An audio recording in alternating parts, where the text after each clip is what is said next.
baragenda bagasanga abagabo batajya bajya mu kabari cyangwa batanywa inzoga ngo banywe igikoma da, bakababwira ko bagomba kunywa icyuma, babyanga bagakubitwa.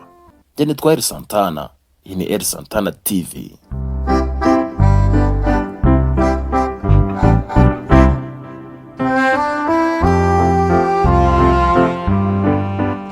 Unywa igikoma ukubitwa, uranywa igikoma ugakubitwa. Mu kagari ka Rwimishinya mu murenge wa Rukara mu karere ka Kayonza, umugabo aranywa igikoma agakubitwa. Bamwe mu basore bo mu kagari ka Rwimishinya mu murenge wa Rukara mu karere ka Kayonza barashinjwa gukorera urugomo abagabo banywa igikoma, aho babatega bakabakubita babaziza kunywa igikoma aho kunywa inzoga. Ibi bikorwa by'urugomo abaturage bavuga ko bikorwa n'insoresore zikunze no gukora ubucukuzi bw'amabuye y'agaciro butemewe muri aka kagari. Iyo bavuye muri ubucukuzi ngo bajya mu tubari, amafaranga bakoreye bakayanywera aho ngaho, ubundi bagakora ibikorwa by'urugomo. Mbonye umugenzi Jean Bosco namwe mu baheruka gukubitwa n'izi nsoresore nyuma yo gutabara mugenzi we yari asanze bamukubita bamuhora ko basanze ari kunywa igikoma. Jean Bosco yagize ati, nasanze abana bari gukubita umugabo ngo nuko basanze ari kunywa igikoma. Bajije impamvu bambwira ko badashaka abagabo banywa igikoma. Nyuma barahindukiye baragenda bavuga ko nibagaruka bari bunkubite. Baraje bankubita inkoni nikubita hasi, ubuyobozi n'abaturage barankiza. Mbonye umugenzi yakomeje agira ati, biyenza ku bagabo banywa igikoma.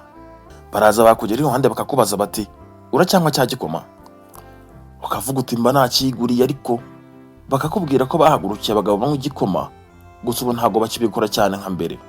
Umwe mu bagore bo mu kagari ka Rwimishinya yagize ati, ni abantu biremyemo umutwe, baragenda bagasanga abagabo batajya bajya mu kabari cyangwa batanywa inzoga ngo banywe igikoma da, bakababwira ko bagomba kunywa icyuma, babyanga bagakubitwa. Undi muturage yavuze ko atari ubwa mbere atari n'ubwa kabiri aba basore bakora urwo rugomo, kuko ngo bizwi cyane ko mu gasantere kose umugabo unywa igikoma ategwa n'aba basore bakamukubita. Bagenda bavuga ko igikoma atari icy'abagabo ari icy'abana, bo bavuga ko nta mugabo bakanyweye igikoma. Muri iyi santere hari umugabo uvuga ko yaretse igikoma burundu nyuma yo kumva ko hari mugenzi we wakubiswe kubera kunywa igikoma. Ubu niyo ngiye kukinywa nkinywera mu nzu, ukinywereye hanze hashobora kugira utanga amakuru bakazagukubita. Umuvugizi wa polisi y'u Rwanda mu ntara y'Iburasirazuba SP Twizeyimana Hamdon yavuze ko abahohotera abagabo banywa igikoma byaba ari urugomo rukomeye kandi badashobora kwihanganira ko rukomeza.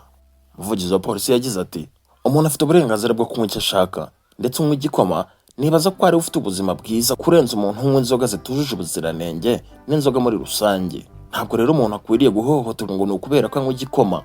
Byaba ari urugomo, turabikurikirana kandi bigomba guhagarara. Muri aka kagari mu minsi ishize, polisi y'u Rwanda yatangiye ibikorwa byo guta muri yombi abacukura amabuye y'agaciro mu buryo bunyuranyije n'amategeko. Abagera kuri 55 nibo bamaze gufatwa, barimo n'abahohoteraga aba bagabo banywa igikoma. Njye nitwa El Santana, iyi ni El Santana TV. Ndabakunda cyane.